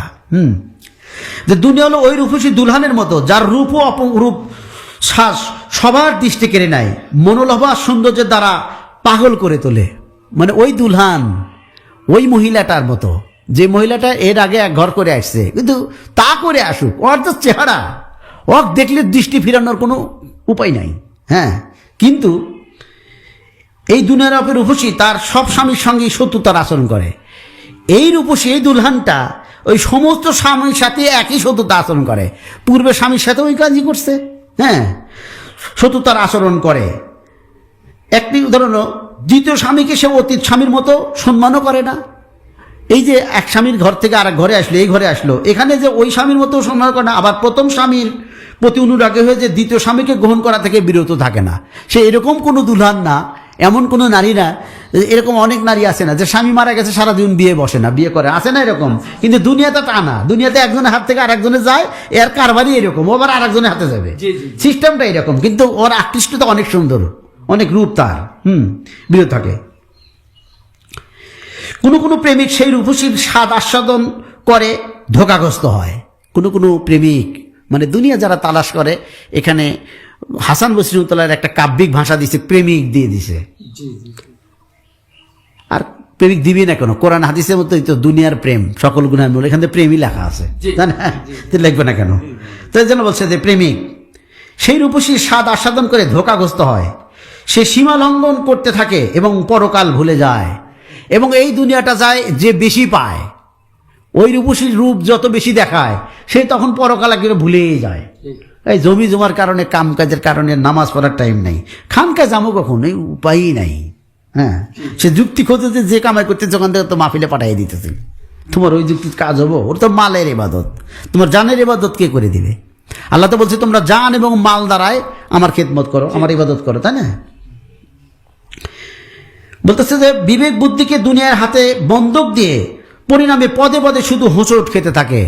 নিজের বিবেক বুদ্ধিকে দুনিয়ার হাতে বন্ধক দিয়ে দেয়, দিয়া পদে পদে শুধু হোঁচটি খায়, সে শান্তিও পায় না, কিন্তু এখান থেকে সে উঠতেও পারে না। ফলে তাকে সাংঘাতিকভাবে লজ্জিত অপমানিত হতে হয়। তখন শুধু আক্ষেপ করা ছাড়া আর কোনো উপায় থাকে না, কারণ হঠাৎ করে মৃত্যুর কঠিন বিভীষিকা তাকে গ্রাস করে ফেলে। এখন এই দুনিয়া করতে করতে করতে হঠাৎ একদিন, ধরেন মৃত্যুর আগে তো মৃত্যুর একটা রোগও হয়, হঠাৎ একটা অসুস্থ হয়ে গেলেন, আর আপনি মসজিদে দৌড়াতে পারেন না, আর আপনি খানকায় যেতে পারেন না, আর আপনি আপনার হাত দিয়ে টাকা পয়সাও দান করতে পারেন না, হাত দূর হয়ে গেছে। হ্যাঁ, তো চিকিৎসা করতে সব শেষ, এর আগে সময় থাকতে আপনি দেন নাই, তাহলে এই দুনিয়াকে আপনি ধোঁকাতে নষ্ট করে দিল না? হ্যাঁ, হোঁচট খেয়ে গেলেন। আক্ষেপ ছাড়া কোনো সময় হঠাৎ করে মৃত্যুর কঠিন বিভীষিকা তাকে গ্রাস করে ফেলে, আর জীবনের ব্যর্থতার শত আক্ষেপ সে জ্বলে এবং পুড়ে মরে। এরপরে কয় না, দিন থাকিতে করে যাও সব এই দুনিয়ায় নিজের কাম বলো আল্লাহর নাম, এরপরে তার আফসোস করে লাভ নাই। এরপরে আপনি বেহেশতে যেতে পারেন। এই কথাটা কিন্তু আলেমরা খুব একটা বলে না। সমস্যাটা এখানেই, আমরা দিনের স্বরূপকে তুলে ধরতে পারতেছি না। কারণ নিজের মধ্যে দিন না থাকলে কি করে আরেকজনকে দিন বোঝাবেন?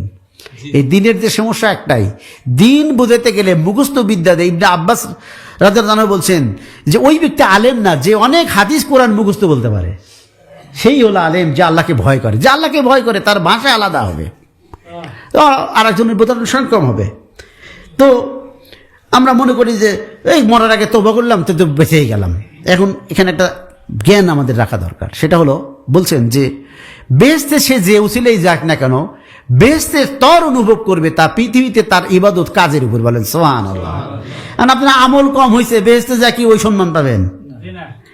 তাফসীর মাদারজুন নবুওয়াত কিতাবের মধ্যে আসছে যে তাহলে নবীর তো অনেক স্তর, অনেক ইবাদত। তার নবীগুণের স্ত্রী, তো যে যাকে ভালোবাসে তার পাশে থাকবে, তার নবীগুণের স্ত্রীকে ওই স্তরে যেতে পারবে না। নবীগুণের স্ত্রীর কথা বলা হয়েছে কিন্তু এখানে, এটা কি কম মানুষ নাকি তারা?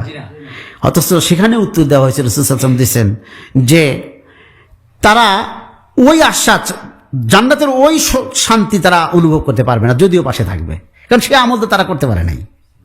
মেয়ে মানুষ তো এমনিতে অনেক আমল কম করতে পারে, মাসে কয়েকদিন নামাজি কামায় যায়। এটা কিন্তু গর্বের কোনো বিষয় না, এটাও কিন্তু একটা কারণে হয়। হ্যাঁ, এগুলোর ইতিহাস আছে। যাই হোক, ধোঁকাবাজ এই রূপসী দুনিয়ার প্রেমিক হয়ে আসে তারা যায়, তবু তাকে লাভ করার কষ্টকর চেষ্টা থেকে নিজেকে অবসর দেয়নি। এই যে এরকম হয়, আর আমরা এই ধোঁকা খাবো তবু চেষ্টা থেকে নিজে অবসর দিই না, সবসময় চেষ্টা করি দুনিয়া পাওয়ার জন্য। ফলে অপ্রস্তুত অবস্থায় খালি হাতে তাকে আখেরাতের পথ পাড়ি দিতে হবে। নাউজুবিল্লাহ, বলেন নাউজুবিল্লাহ। খালি হাতে আখেরাতে যাওয়া, এর চেয়ে আর গর্দবপনা, এর চেয়ে আর মূর্খমি কিছু নাই। এই জন্য আল্লাহ তাআলা কি বলছেন? ওয়াজকুরুল্লাহ ওয়া কিয়ামা ওয়া কুদান ওয়া আলা জুনুবিহিম। জ্ঞানী তো সেই যে সর্ব অবস্থায় আল্লাহর জিকির করে। তো যে সর্ব অবস্থায় জিকির করে সে তো এরকম হবে না। তো এই জন্য একে মূর্খ বললাম আর কি এখানে, যে মূর্খ মানুষ কি করবে? অপ্রস্তুত অবস্থায় খালি হাতে আখেরাতের পথ পাড়ি দিবে। এর সে মূর্খ হইলো, কিছু নিয়ে গেল না। না, এমনও বলদ কয় মানুষ যে টাকা পয়সা আছে, শ্বশুরবাড়ি গেলেন কিছু নিয়ে গেল না। কয় বলদ নাকি রে, তুই এত টাকা তোর অভাব আছে, তুই বইয়ের জন্য একটা কিছু নিয়ে আসিস নাই। এখানে বলদ হয়, তুই এর সে বড় বলদ যে আখেরাতে নিয়ে যায় না কিছুই আল্লাহর কাছে।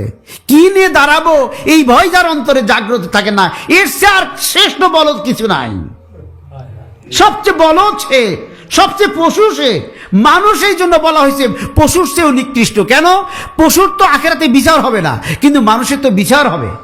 মানুষ যদি মানুষের কাজ না করে সে তখন পশুর চেয়ে নিকৃষ্ট হয়ে যায়, কারণ পশুর তো বিচার হবে না।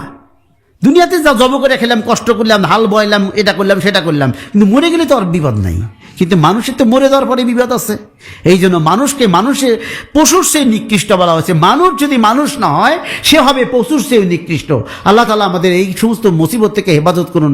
সবাই বলুন আমিন, আল্লাহুম্মা আমিন। যখনই কেউ কিছু দুনিয়ার কিছু পেয়ে উৎফুল্ল হয়, দুনিয়া তাকে পুনরায় দুঃখজনক পরিস্থিতিতে মুখোমুখি করে। দুনিয়া পেয়ে যখন যে কেউ উৎফুল্ল হয় তখন আর একটা দুনিয়া এসে তার পরিস্থিতি করে। এখানে শান্তি ও প্রাচুর্য সমস্যা জর্জরিত।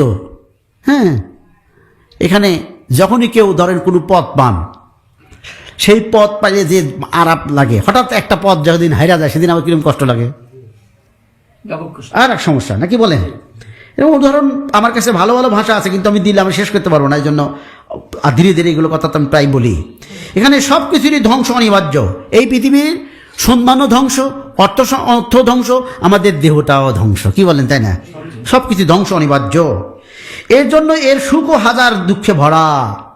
এটা কেটা করতেছে? হাসান বসরি রহমতুল্লাহ। আমি বারবার মনে করে দিতেছি, চিঠিটা কার হাতে লেখা? হাসান বসরির হাতে লেখা। যখন কেউ আল্লাহ আল্লাহ হয়ে যায় সে কি হয়? আল্লাহ বলেন আমি তার মুখ হয়ে যায়, আমি তার হাত হয়ে যায়, আমি তার কলম হয়ে যায়। তো এই চিঠিটা কেড়ে লেখছে? আল্লাহ লেখছে না আর কেউ লেখছে? কথাটা বড় হয়ে গেলেও কোথায় এটাই সত্য কথা। এই সবগুলো কথা কোরআনের মধ্যে আছে। আমি এই জন্য বলতেছি এটা আল্লাহরই কথা। সবগুলো কথা কোরআনের মধ্যে আমার এই ফকিরের চোখে পড়ছে। কোরআন আমি পড়ি, বঙ্গনুভূত পড়ি, সবই পড়ি, সব কথা কোরআনের মধ্যে আছে। তো এই হাসান বসরি বলতেছে যে এখানে সবকিছু ধ্বংস অনিবার্য, এই জন্য এর সুখ হাজারো দুঃখে ভরা, যা যায় তা আর ফিরে আসে না। আমাদের একটি দাঁত যখন পড়ে যায় দেহ থেকে আল্লাহ দেওয়া, এই দাঁত কি আর কোনোদিন ফিরে আসে? আমাদের যে দাড়িটা পেকে গেল আর কি কোনোদিন কালো হবে? আমাদের যে চুলটা উঠে গেল এই চুলটাকে আর কোনোদিন ফিরে আসবে? আমাদের যে শক্তিটা ফুরে গেল এই শক্তিকে আর কখনো ফেরত পাবো? এই জন্যই তো বলি, দিন থাকিতে করে যাও সবে এই দুনিয়ায় নিজের কাম। এই জন্যই আল্লাহ বলেন যে যুবকদের ইবাদত অনেক বেশি মূল্যবান, অর্থাৎ শক্তিশালী। এখানে যুবক বলতে বয়স নয়, যে শক্তিশালী, যার বয়স 90 হতে পারে কিন্তু সে শক্তিশালী। শক্তিশালী অবস্থায় যে যখন ইবাদত করে এটার মূল্য অনেক বেশি যখন সে শক্তিহীন হয়ে যায়। যখন কেউ দুনিয়া কিছু, এরপর লেখছে যে এখানে আসে না, ভবিষ্যতে কি আসবে তাও অজানা। আর ভবিষ্যৎটা মানে আমরা যেটাকে ভবিষ্যতের জন্য করি, যে এই চিন্তাটা করতেছি ভবিষ্যতের জন্য, এই পয়সাটা জোগাইতেছি ভবিষ্যতের জন্য, এই কাজটা করতেছি ভবিষ্যতের জন্য। এখানে হাসান বসরি রহমতুল্লাহ বলতেছেন যে এই ভবিষ্যৎ যে আসবে তাও কি জানার গ্যারান্টি আছে? আপনি এখন কোথায়, আজকেও তো মরে যেতে পারেন, এর ভবিষ্যৎ কোথায়? এটা কোনো ভবিষ্যৎ নাই। এখানকার জীবন অনিশ্চিত, সর্বদাই ঝুঁকির মুখে। ভাষাটা কত সুন্দর না, যে এখানকার জীবন অনিশ্চিত এবং ঝুঁকির মুখে। ঝুঁকি, কয়দিন আগে আমাদের আজিজ ভাই, সুন্দর মানুষ, হঠাৎ চলে গেল, পরে জানলাম হাত ভেঙে গেছে। ঝুঁকি না? সে কি আর 2 হাত দেওয়া এরকম করে কিছু করতে পারবে এই মুহূর্তে, সুস্থ না রাখ পর্যন্ত? তো এই চিন্তাগুলো আমাদের থাকে না কেন, জাগ্রত থাকে না কেন? যতক্ষণ ভালো আছি ততক্ষণ হাত দিয়ে কাজ করি, ইকরামুল মুসলিমিন করি, মানুষের উপকার করি। আল্লাহর কাছে এই দুনিয়ার এতটুকুই মূল্য নেই। আল্লাহর কাছে এই দুনিয়ার কি নাই, এতটুকু মূল্য নাই। তিনি সেদিন তাকে সৃষ্টি করেছেন, সেদিন হয়তো কখনো তার দিকে চোখ তুলে তাকানি নাই। এটাও কোরআন হাদিসের মধ্যে আসছে যে আল্লাহ তাআলা পৃথিবী সৃষ্টি করার পরে এই সৃষ্টি করছে আর কি, কিন্তু এরপরে কোনোদিনও তাকা নেই। মানে সৃষ্টিটা কেমন হইলো এইটাও সে কোনোদিন করে নাই আল্লাহ। এই যে সৃষ্টি, ব্রহ্মাণ্ড সৃষ্টি করছে, এই পৃথিবীটা সৃষ্টি করছে, এটা কিন্তু সৃষ্টি করছে উনি, কিন্তু কোনোদিন গুলো আর দেখাও নাই। কেমন হলো? আল্লাহ তাআলা দুনিয়ার যাবতীয় ধন তার চাবি সহ আমাদের নবীর সামনে পেশ করেছিলেন। একটা হাদিস, হাসান বসরি বলতেছেন যে আল্লাহ তাআলা তার সমস্ত ধন সম্পদ এবং তার চাবি সহ একদিন আমার নবীর সামনে এসে পেশ করলেন। এই জন্য আমরা বলি অতিবিদ গরিব হলে সারা জীবন কাটাইলে, তাই না? বলি না? আসলে উনি কি গরিব নাকি? উনি তো ইচ্ছা করে ধনী হতে পারতেন, কিন্তু ধনী তো হন নাই। আমরা তার অন্য কলঙ্ক না দিই। অনেকে কয় যে ইহুদির বাড়ি কাজ করে গেছে, এগুলা অনেক জাল হাদিস, ভুল কথা। উনি তো স্বইচ্ছায় দরিদ্রতা। উনি ইচ্ছা করলে একটা পাথরে যদি কয় শোনা হয় যায়, সঙ্গে সঙ্গে শোনা হয় যায়, তার পরাবাড়ি ই করে লাগবে নাকি? হ্যাঁ, তো বলতেছে নবীর সামনে একদিন পেশ করলেন। হাসান বসরি বলতেছেন, হাদিসটা তাকে স্মরণ করে দিয়েছে ওমর বিন আব্দুল আজিজের কাছে, যে একদিন দুনিয়ার যাবতীয় ধন সম্পদ তার চাবি সহ, মানে ধন সম্পদ না শুধু, বাক্স তো আসি, চাবি সহ নেন, এ বন্ধু আমার রসুল আপনি এটা নিয়ে নেন। কিন্তু তিনি সেদিন সেটা গ্রহণ করেননি, বলেন সুবহানাল্লাহ। তিনি মনে করেছেন দুনিয়াকে গ্রহণ করে আল্লাহর বিধানের বা তার স্বভাবের বিপরীত আমি হব না। এখানে একটি মাকামের কথা বলবো আমি। আমরা তো তরিকা করি, তরিকাতে বলি ইয়া ইলাহি মকসুদ মেরা তুহিরে যায় তেরি মুস্কুর রহমত মহব্বত মারবত নসিরত মোহাম্মদ আল হোসেন বলছেন, যেজন যাহার প্রেমে নিমজ্জিত হয় সেজন তাহার অনুগত হবেন নিশ্চয়। হাসান বসরি রহমতুল্লাহ উমর বিন আব্দুল আজিজকে বলতেছেন যে সেদিন তিনি নিলেন না, এবং কি মনে করলেন আল্লাহ রসুল, তিনি মনে করলেন যে আল্লাহ নিজেই এটা বানায়, এর দিকে কোনদিন তাকালো না, তার স্বভাবের সাথে আমার স্বভাবের গরমিল হবে কেন? এটা তো কোরআন আয়াত, সিবগাতুল্লাহ আমার নাহাসানা মিনাল্লাহি সিবগাতুল্লাহ, তোমরা আল্লাহর রঙে রঞ্জিত হও। এক একটা ব্যাখ্যা দিতে গেলে অনেক শোনা যায়, তখন এগুলোর ব্যাখ্যা হয় না। আমি এমনি একটা করে বলে যাই আর আল্লাহর কাছে দোয়া করে যাই যেন আমাদের সালেকদের অটোমেটিক ওরা বলতে না পারো, কিন্তু এই ব্যাখ্যাগুলো যেন অন্তরের মধ্যে এমনি গেঁথে যায়। সবাই বলেন আমিন, আল্লাহ আমিন। এই যে স্বভাব, উনি আল্লাহ রসুল চিন্তা করলেন যে আমি এটা নিয়ে কি করবো, যেহেতু আল্লাহ এটা পছন্দ করে নাই, কোনোদিন তাকাই নাই, ও ঘরের ডিম আমি নিয়ে কি করবো, তাহলে তো তার স্বভাবের সাথে তার চরিত্রের সাথে আমার চরিত্রের মিল হলো না, অতএব আমি নিব না। ভালোবাসা তার স্রষ্টার দৃষ্টিতে যা ঘৃণ্য হয়, যে ভালোবাসে ওই আমার প্রিয়জনের কাছে যেটা ঘৃণ্য, আমার কাছে সেটা কি হবে? ঘৃণ্যাই হবে। আল্লাহ রসুল বলতেছেন যে যেহেতু এটা মনে করে দিতেছে হাসান বসরি, সুন্দর করে ব্যাখ্যা দিতেছেন হাসান বসরি, যে যে যাকে ভালোবাসে তার কাছে যেটা ঘৃণা হয়, যে তাকে ভালোবাসে তার কাছে ওটা একই ঘৃণা হয়। মানে আপনি আপনি আমি যদি আপনাকে ভালোবাসি, আপনার শত্রু আমার শত্রু মনে হবে, তাই মনে হবে না? আপনার শত্রু আমার বন্ধু হয় কি হবে? তাহলে তো এটা গভীর ভালোবাসার পরিচয় হলো না। এরপর তার মালিক যে বস্তুকে দূরে নিক্ষেপ করেছেন সে বস্তুকে তুলে নেওয়া উচিত হবে না। এটা কি আল্লাহ রসুলের খেয়াল? বললেন এই জন্য তিনি পরীক্ষার জন্য সৎকর্মশীলদের দুনিয়া দান করেনি। এরপরে হাসান বসরি রহমাতুল্লাহ বলতেছেন, সৎকর্মশীল কুন্নুমা সাদিকিন, তোমরা সাদিকিনদের সঙ্গ লাভ করো। এই সৎকর্ম, এই সাদিকিন কারা? এই সাদিকিনদের আল্লাহ তাআলা কখনো দুনিয়া দেন না, এবং সাদিকিনরা কখনো দুনিয়ার মধ্যে থাকে না। আপনারা বাইরে থেকে যতই দুনিয়া দেখেন তাদের কাছে কিচ্ছু না, জিরো, নাথিং তাদের কাছে। এই বিদ্যা শেখাই হলো ইলমে লাদুন্নি, এই বিদ্যা হলো তাসাউফ। এই জন্য তিনি পরীক্ষার জন্য সৎকর্মশীলদের দুনিয়া দান করেননি, তার শত্রুদের জন্য তা ঢেলে দিয়েছেন। বলেন নাউজুবিল্লাহ। হ্যাঁ, দুনিয়ার প্রেমটা শত্রুদের প্রতি ঢেলে দিছে, কিন্তু আল্লাহর বন্ধুদের প্রতি দুনিয়ার কোনো কি দান নাই, প্রেম দান নাই। হ্যাঁ, ওই যে একটা উদাহরণ না দিলে বুঝবেনও না। হযরত আব্দুল কাদের রহমাতুল্লাহর একটা কওল আছে, একটা ঘটনা আছে যে একদিন দুঃসংবাদগুলো আসতেছে, জাহাজ ডুবে গেছে, এ গেছে, তা গেছে, দশ দিচ্ছে, এরকম আপনার মতো আমি যেমন দশ দিচ্ছি। একটা করে সংবাদ শুনতেছি, কিছুই মনে করতেছে না। কয়েকটা শোনার পরে একটু ভাবলেন, ভেবে আবার ফির দর্শ শুরু করলেন, একই দর্শ। পরবর্তীতে জিজ্ঞাসা করলো, আপনি এরকম করলেন কেন? শোনার পরে আমি দেখলাম আমার অন্তর মধ্যে যে ওইগুলো যে হেরে গেল, মাল যে ডুবে গেল, জাহাজ যে শেষ হয়ে গেল, গুডাউন যে পুড়ে গেল, জন্তুগুলো যে মরে গেল, এর জন্য আমার কোনো কষ্ট হয়েছে নাকি ভিতরে? আলহামদুলিল্লাহ দেখি যে না, তা হয় নাই। ও আল্লাহর জিনিস যা হতে হয়েছে, ওটা তো আমার সাথে যাবে না, ওইটা নিয়ে তোমার গবেষণা নেই। এই তো মানুষেরই অন্তর নাকি? আমাদের অন্তর ওই রকম হবে। এখানে ওই কথাই লেখা আছে আকাবের গণের, যে তাদের বিশ্বাসের মতো বিশ্বাস আনতে হবে না আমাদেরকে।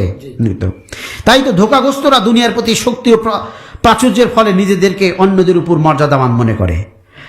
আর যারা দুনিয়াকে দাম দেয় না, তারা কখনো দুনিয়া পাওয়ার কারণে অহংকার করে না যে আমার এ আছে তা আছে, আমার একেবারে বাড়ি আছে, আমার অনেকগুলো সন্তান, আমার সন্তানগুলোকে বিশাল পড়াশোনা, বড় বড় চাকরি করে, এই নিয়ে অহংকার সে করবে না, যার এইগুলো নাই।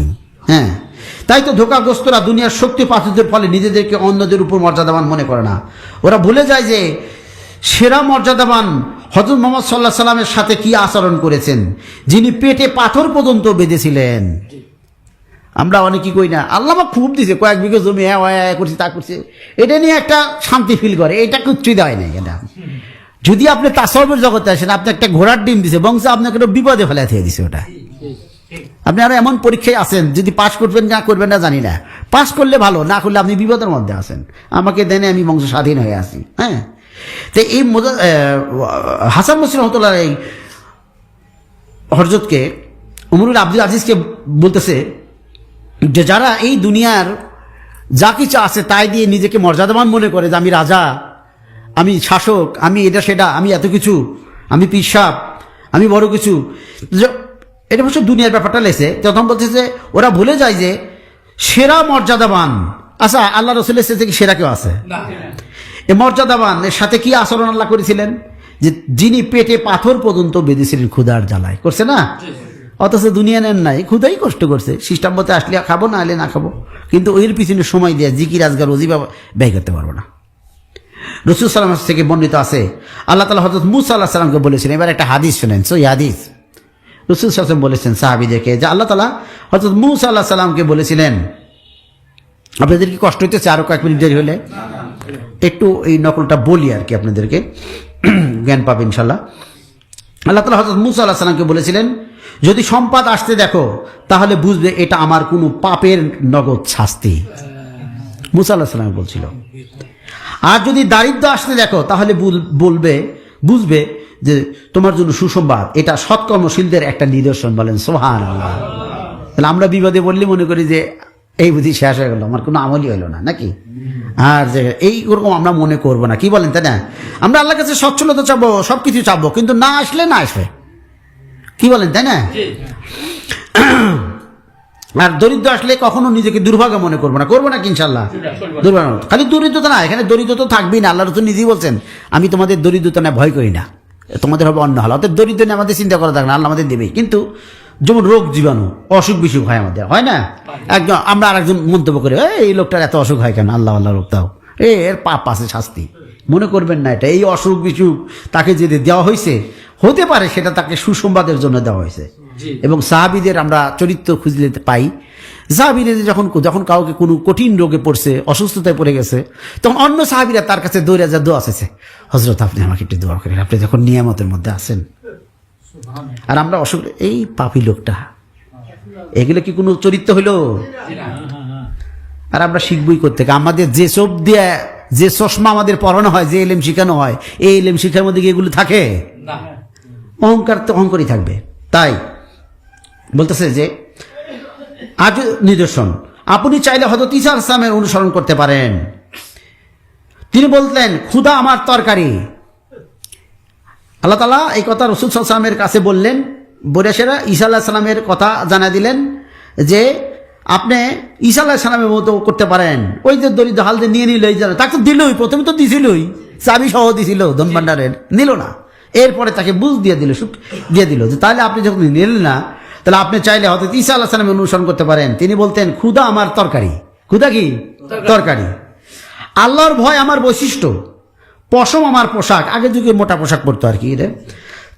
চাঁদ আমার প্রদীপ, মানে বাতি জ্বালানোর মতো তেল বা কারেন্টও নাই, তাহলে আর প্রদীপ কি হবে? চাঁদ তারা কি উপায় আছে? চাঁদ আমার প্রদীপ। আর পদযুগল আমার সোয়ারি, মানে আমার তো ঘোড়া নাই, খচ্চর নাই, মোটরসাইকেল নাই, কিচ্ছু নাই, পা ওই আমার সোয়ারি। বলেন সুবহানাল্লাহ। জমিন যা কিছু খাদ্য ফলমূল উৎপাদন করে তাই আমার খোরাক। এই জমিন থেকে যা কিছু আসে, ফল ফলাদি, খেজুর মেজুর ইত্যাদি, আমি শূন্য হাতে রাত যাপন করব, নিঃস্ব অবস্থায় আমার সকাল হবে, অথচ পৃথিবীর বুকে আমার সে ধনী আর কেউ নাই। বলেন সুবহানাল্লাহ। কথা বুঝতে পারছেন? কি সুন্দর একটা কথা না, যে নিঃস্ব অবস্থায় আমার সকাল হবে, অর্থাৎ যাদের টাকা পয়সা কম তারা রাতে শুয়ে থেকে অযথা টেনশনে থেকেন না, যা আমার স্বল্প লেগে কি থাকলে আমার কিছুই নেই, আমি জীবনে ব্যর্থ, ফালতু একটা চিন্তা করে তো কিছু পাবেনই না, খালি আপনার জিকির ইমান নষ্ট হয়ে যেতেছে, নূর হারিয়ে যাচ্ছেন। বরঞ্চ আপনি ভাবেন, আমার খুব সম্পদ কম প্রতিবেশীর চাইতে, আমার 5 বিঘা জমি, আমাদের 15 বিঘা জমি, আজ জায়গা আছে, যা আল্লাহ যা দিয়েছে তাই আমার আছে, আমার হিসাবও কম হবে। তো এখানে বলতেছে নিঃস্ব অবস্থায় আমার সকাল হবে, অথচ পৃথিবীর বুকে আমি আমার চেয়ে ধনী আর কেউ নাই। কেননা পরকালে গেলেই তো আমি সবচেয়ে ধনী হয়ে গেলাম, তাই না? এরকম থাকার কারণেই তো আমি ধনী হলাম, তাই না? তো এই কেসের সাথে রিলেটিভ আমি আরও একটা কথা বলি আমাদের সান্ত্বনার জন্য, যে একটা ঘটনা, মালিক ইবনে ফুজালা, এটা হাসান বসরি বর্ণনা করছেন একটি, যে বহু বছর আগে উকাইব নামে এক লোক পাহাড়ের চূড়ায় বসে আল্লাহর ইবাদত বন্দি করত। একটা মানুষ, উকাইব নাম, সে পাহাড়ের চূড়ায় বসে বন্দি হতো। তৎকালীন যুগে এক অত্যাচারী শাসক ছিল, সে একদিন ওদিক দিয়ে যাচ্ছিল। তো যাওয়ার সময় উনি ওনাকে দেখে উকাইবের মাথার মধ্যে চলে আসলো যে বাল্লিগুয়ানি ও বাল্লিগাইয়া, তুমি যা জানো তো আরেকজনকে জানাও। তো এই লোকটা তো অত্যাচারী, তো তাকে কিছু উপদেশ দিই। ভালো একটা চিন্তা করছে নাকি? উকাইব যে পাহাড়টি ইবাদত করতেন, তার সামনে যখন যায় তখন তাকে কিছু উপদেশ দিলেন।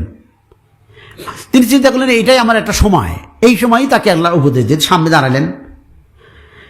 সামনে দাঁড়ায় বললেন, যাত্রাবৃত্তি করলে উকাইব তার কাছে গেলেন, যা তাকে আল্লাহর ভয় দেখালেন, বললেন যে আপনি আল্লাহকে ভয় করুন, ভালো কাজ করুন। তখন শাসক ভীষণ ক্ষেপে গেলেন, বলছে আপনি আল্লাহ ভয় করেন, শরীয়তের নিয়মে চলে, এটা বই বলছে। শাসক গেছে খেপে, বলল কোথাকার কে তুমি, আমাকে বড় বড় উপদেশ দিতে এসেছো? অহংকারী মানুষ যে, হ্যাঁ, কোথাকার কে তুমি, আমাকে বড় বড় উপদেশ দাও, আমি তোমাকে জনমের শিক্ষা দিব। এই কথা বলি ওর কর্মচারীদেরকে, পেয়াদাদেরকে বলল, যে নির্দেশ দিল যে উহাকে জীবিত রেখেই পা থেকে মাথা পর্যন্ত গোটা দেশ চামড়া ছিঁড়ে পেল। এই জীবিত অবস্থায়, মানে মরার দরকার নেই, জব করো না, পা থেকে চামড়াগুলো ছিঁড়তে থাকো। কোন দিক থেকে? পা থেকে ছাড়াতে থাকো। উকাইবের জীবিত রেখে এরকম করা শুরু করলো। তখনই জল্লাদ কাজও শুরু করে দিল। জল্লাদ তো জল্লাদি, হুকুম মানে তার। চামড়া পেট অবাধ তোলা হলে, যখন চামড়াটা এই দিকে আসতেছিল আর কি, তখন আল্লাহ উকাইবের কাছে ইলাম, মানে চামড়া পেট অবাধ তোলা হলে উকাইব তখন যন্ত্রণা আহা করে উঠলেন। দেখেন আল্লাহ তাআলা তার প্রিয় বান্দাদের সাথে কি ধরনের একটা আচরণ করে। আমরা অনেকেই মনে করি যে এটা হইল তাহলে আমি আল্লাহর সাথে আমার কোনো সম্পর্ক নেই। আমি এটাই বোঝাতে চাচ্ছি। আমি আমার সম্মানিতা নারীদেরকেও বলতেছি, নারীরা অনেক দুঃখ থাকে, ছেলে পেলে পরিবার বিভিন্ন কষ্ট পায় আর মনে করে যে আমি খুবই খারাপ। কিন্তু লা হাওলা ওয়ালা কুওয়াতা ইল্লা বিল্লাহ, এই জিকির যদি আমরা বসে যাই, আমরা যদি আমাদের বিজরে যদি জেগে যায়, তাহলে দেখবেন মনে হবে যে আল্লাহর ইচ্ছার বাইরে তো কিছুই হচ্ছে না। এটা মুদাল পেছনের একটা সুন্দর উদাহরণ আছে, তার জেলখানার অবস্থা, এটা দেওয়ার টাইম এখন নাই, আর একদিন হয়তো এই উদাহরণটা শোনাবো এটা না দিয়ে। তো উনি যখন করলেন, তখন আল্লাহ তাআলা উকাইবের কাছে ইলহাম করলেন, উকাইব ধৈর্য ধরো, এলাম দিলেন। এলাম হলো একটা নিক্ষেপ, একটা শব্দ, একটা কথা, একটা ধারণা অন্তরে নিক্ষেপ করে দিলেন, ইলহাম। যে উকাইব ধৈর্য ধরো, তোমাকে দুঃখ কষ্ট জায়গা থেকে হাসি আনন্দের জায়গায় নিয়ে যাচ্ছি। মানে এখন তো তোমার মৃত্যুই হবে। মানে যে সিস্টেম, একটা মানুষকে যদি পাও থেকে চামড়া তুলে কি বাঁচবে? তা আল্লাহ তাআলা বলতেছে, উকাইব তুমি ধৈর্য ধরো, তোমাকে দুঃখ কষ্টের জায়গা থেকে হাসি আনন্দের জায়গায় নিয়ে যাচ্ছি। হ্যাঁ, এই সংকীর্ণ দুনিয়া থেকে এক প্রশস্ত আর খোলামেলা আখিরাতের পাড়ি জমাতে তুমি চলেছ। হ্যাঁ, চেহারার চামড়া ছড়ানোর সময় উকাইব আর্তনাদ করে উঠল। আল্লাহ তাআলা তখন ইলহাম করলেন, দেখো উকাইব। এরপরে যখন চেহারা মানে মুখের চামড়া যখন তুলতেছিল, আগে তো কইলই, কিন্তু কষ্ট তো কতক্ষণ ধরে রাখা যায়। যখন এখান থেকে যখন আবারও তখন দুঃখে যখন করলো, কান্না করলেন, তখন চিৎকার দিলেন না, কিন্তু চোখ দিয়ে পানি বের করলেন, কষ্ট পাও শুরু করলেন। তখন আল্লাহ বললেন, ফেরেশতা তাদের তাসবিহ পড়তে ভুলে গেছে। তখন বলল যে দেখো উকাইব।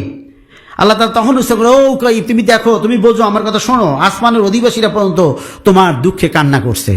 উকাইব তুমি যে আমার প্রিয় বান্দা, তুমি ভালো কাজ করতে গেছো, একটা উপদেশ দিতে গেছো, আর তার জন্য তোমার এই শাস্তি হলো। আর এই কারণে তোমার এই শাস্তি দেখে আমার ফেরেশতারা দুঃখে কান্না করছে। ফেরেশতারা তাদের তাসবিহ পড়তে ভুলে গেছে। ফেরেশতারা সবসময় আমার তাসবিহ পাঠ করে, কিন্তু ওরা এখন তাসবিহও পড়তেছে না। তোমার অবস্থা দেখে তারা কাঁদতেছে। তুমি আবার আওয়াজ করলে তোমার জাতিকে আযাব দিয়ে ধ্বংস করে দিব। তুমি যদি আওয়াজ করো, তোমার জাতি, তোমার মুরিদ, তোমার পাশাপাশি তুমি যাদের জন্য দোয়া করো, এই জাতিকে আমি তাহলে ধ্বংস করে দিব। হ্যাঁ, এরপর উকাইব সম্মতি নিরাপয় আশায় খুব বুঝে কষ্ট সহ্য করে গেলে। এমন কথা হলো যে আল ওলামা ওয়ারিসাতুল আম্বিয়া, ওলামাগণ নবীগণ ওয়ারিস। নবীগণ তো সবচেয়ে বেশি ভালোবাসে আমাদের, তাই না? তাহলে সত্যিকারে আলেম যারা, তারা আমাদের ভালোবাসার কথা, তাই না? তো আল্লাহর দ্বীনের দায়ী যারা, অর্থাৎ ভালোবাসা হবে কোত্থেকে? ভালোবাসা তো আল্লাহ তাআলাকে যে ভালোবাসে তার মধ্যে না ভালোবাসা আসবে। আমি কিন্তু কথা এর আগেও বলছি, আজকে আর না বলি, সময় চলে গেছে। তো যারা আল্লাহ তাআলাকে ভালোবাসে তারাই হলো আল উলামা ওয়ারিসাতুল আম্বিয়া। তারা আমাদের ভালোবেসে উপদেশ দিবে, তারা আমাদের ভালোবাসবে, আর আমাদের কষ্টের জন্য তারা নিজেরা কষ্ট নিতেও রাজি আছে। যেমন অনেক আল্লাহর ওলিরা আছে যে বলবে যে আল্লাহ এই দোজখটাকে, বলবে না, বলেছে, কিতাব তাসবিহ তালের মধ্যে আছে যে আল্লাহ তুমি আমাকে এমন দেহধারী দোজখী বানিয়ে দাও যাতে ওই দোজখে আর আমার এই লোকগুলো আর না হাঁটে। কত বড় ভালোবাসা না? প্রেম প্রেম প্রেম প্রেম একটা আলাদা জান্নাত। প্রেম নিজেই একটা বেহেশত। প্রেমে যে না পড়ছে, প্রেমের যে স্বাদ না পাচ্ছে, সে প্রেম বুঝবে কিভাবে? এই জন্য মোদাল বিছানে একটা কথা আছে, যৌবনের ভাব নাহি বোধে শিশুগুণ। আমাদের তরিকা তো প্রেমের তরিকা। এই তরিকার এখন আমাদের মতো সাধারণ মানুষের আসলে এটা তরিকা না। আমি তো হাসি মাঝে মাঝে, একাই আশ্চর্য মনে হয় যে আমি একটা দোকান দিয়ে বসে আছি একটা মরুভূমির মধ্যে, যেখানে মানুষ যাওয়ারই রাস্তা নাই। কি করব? হুকুম যে গোলাম বসে থাকো সেখানে দোকান দিয়ে। আমাদের এই কাজটা সাধারণ কোনো কাজ না। এক জামানা সোহবতে বাউলিয়া বেহেতেরা সালে তোলা বেরিয়া, একটা মুহূর্তে এরকম মজলিসে থাকা 70 বছরে বেরিয়া রিয়াবিহীনি ইতিকাফ করার সেই তুমি, এই বিশ্বাস কি আমাদের থাকলে তো ভালোই হইতো নাকি? একটা বিশ্বাসী মানুষকে কতদূর নেয় যদি এই বিশ্বাস আমাদের মধ্যে থাকে। আমি যেন বলছি, অনর বিশ্বাসের নাম হল ঈমান। বিশ্বাস যদি জাগ্রত থাকে যে একটা মাহফিলে গেলে আমার অন্তত অনেক বছরের জান্নাতে থাকার উপযোগী আমি হয়ে যাই, তাহলে মাহফিলে আসতে তার ভালো লাগবে। বা মৃত্যুর পরে জীবন আছে, জাহান্নাম থেকে বাঁচি, এরকম যদি বিশ্বাস থাকে তাহলে ভালো লাগবে, তাতে তো ভালো লাগবে না, তাই না? আমি তো বলি, কদিন বলতেছি যে একটি প্রসব বেদনা যে কত কষ্ট মায়েরা জানে। একটা সন্তান হওয়ার পরে তো ভালোভাবেই জানে, এরপরে আবার আর একটা সন্তান নিতে চায়, কারণ সে এই কষ্টের কথা ভুলে যায়। সে যখন মনে করে সন্তান বড়, আমাকে যখন মা বলতেছে আমাকে খেদমত, আমার খুব ভালো লাগে, আর একটা সন্তান হোক আরও খেদমত করবে। ঠিক ওই অনর বিশ্বাস যদি আমাদের মধ্যে থাকে, দুনিয়ার কষ্টকে কষ্টই মনে হবে না, যদি জানি যে এই দুনিয়া ক্ষণস্থায়ী, অস্থায়ী, এবং যে কোনো মুহূর্তে এটা ভেঙে চলে যেতে পারে। আমার অনন্ত জীবন যে কোনো মুহূর্তে শুরু হতে পারে। এটা যদি আমাদের অন্তরের মধ্যে থেকে যায়, তাহলে আমাদের কিসের কষ্ট? কোনো কষ্টই তো কষ্ট না। কষ্ট করবে কোত্থেকে? বরং যত জিকির তত শান্তি। আলা বিজিকিরিল্লাহি তাতমাইন্নুল কুলুব, এই শব্দগুলোই তো জিকির। তখন তো যত কষ্ট ততই আর শান্তি পাওয়া যাবে। কিসের কষ্ট? তখন তো কষ্ট বোঝাও যায় না, শোয়া উঠে যাবে, কয়টা পড়ে যাবে। হ্যাঁ, যে জন্য পরিশেষে একটা দুঃখের সাথে আখির জামানার কেতাবুল ফিতানের এই হাদিসগুলো আছে, বাইহাকির মধ্যে আছে যে আলেমগণ হবে আকাশের নিচে, এমন এক সময় আসবে শেষের জামানায় আলেম হবে আকাশের নিচে, ও আকাশের নিচে জমিনের উপরে সবচেয়ে নিকৃষ্ট, বলেন নাউজুবিল্লাহ। কারণ কি? যে আলেম নবীর অরিসের দাবি করে অথচ নবীর উম্মতের প্রতি মহব্বত করে না, তাহলে ভুল হলো না তার? কারণ তাদের মধ্যে থেকে ইসলাম দিন সম্পর্কে ফিতনা প্রকাশ পাবে, অথবা সেই ফিতনা তাদের নিজের দিকে প্রত্যাবর্তন করবে। আগামী দিন যা আসতেছে, এই ফিতনা ফিতনা ফিতনা, সাবধান। আমরা সাবধান হব। আমরা ডিগ্রিধারী মানুষ দেখেই তার ওয়াজ শুনতে যাব না। ওয়ালা তুতিমান আগফালনা কলবাহু আন যিকরিনা, আল্লাহ নিজেই বলতেছেন যে যাদের অন্তরে আমি জিকির রাখি নাই, যাদের অন্তরকে আমি জিকির থেকে উদাসীন করে দিয়েছি, এমন ব্যক্তিদের কথা, এমন ব্যক্তিদের সোহবত তোমরা কি করো না, অবলম্বন করো না, তাদের আনুগত্য করো না, তাদের কথা শোনো না। এই আনুগত্য শোনা এই একই জিনিস আর কি, এটা বলা হয়েছে। তো সময় ফুরিয়ে গেল, সামনে রমজান মাস, আবারও মনে করে দিচ্ছি, সময় হলো সবচেয়ে মূল্যবান। জ্ঞানী বুদ্ধিমানের নিকট সময়ের এতই মূল্য যে এই মূল্যর কাছে সম্মান, সম্পদ, টাকা পয়সা তুচ্ছ। কথাটা ভালো করে মনে রাখেন, সময়ের মূল্য বেশি। তাই রমজান মাস যেটা আসতেছে এখনো মূল্যবান সময়, কিন্তু রমজান মাস যে মাসটা আসতেছে এই সময়টা আপনি ঝগড়াঝাটি, দুনিয়া সামান্য কিছু পাওয়ার জন্য নষ্ট করেন না। কারণ এই 11 মাসেও এত সওয়াব হয় না রমজানের মাসের মতো, 11 মাসও হবে না। আর 11 মাস এরকম 1000টা 11 মাস হলে 1 মাসের সমান হবে না। অথবা এই মাসগুলো পাওয়া তো ভাগ্যের ব্যাপার, তাই না? আর এই ভাগ্য ব্যাপার কে মনে করবে? যার না ইমান আছে, যার ইমান জাগ্রত থাকে, সেই না এটাকে ভাগ্য মনে করবে নাকি? আর যার কাছে ওই চিন্তা নাই, আখেরাতে মরার পরে যে জীবন আছে, মরা বিশ্বাস সবাই করে, কিন্তু মরার পরে জীবনকে বিশ্বাস সবাই করে না। মরার পরে আল্লাহর কাছে দণ্ডায়মান হতে হবে এই ভয় সবাই করে না, তাই না? অথচ আল্লাহ তাআলা এই ভয়গুলো করতে বলছে। এই জন্য আমাদেরকে রমজান মাস ব্যাপারে আমি মোজাকারা করতেছি আপনাদের সাথে, আল্লাহ তাআলা যেন আমাকেই সতর্ক করে, আপনারা যেন সতর্ক, এই তো কথা নাকি বলেন? আর আমরা তো পর না, আমরা তো একই পরিবারের মানুষ, কি বলেন, তাই না?